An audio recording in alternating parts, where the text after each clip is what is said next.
In this video, I'll show you how to upload PDF on Deepseek. Ensure you subscribe and turn on notification to this channel for lots of educational guides and contents like this.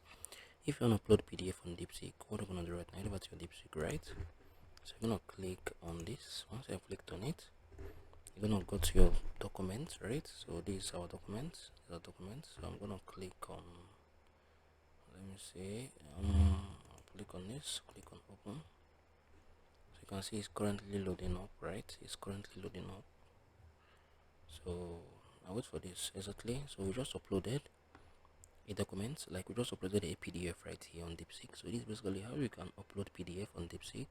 Head over to your system, like gallery where you got all the informations. Upload the document you want to upload, or the PDF. It's gonna upload directly on here, and if you click on this, it's gonna like read through everything on the PDF, right? If you found this video helpful, share it in the comment section. I'll see you all in the next one.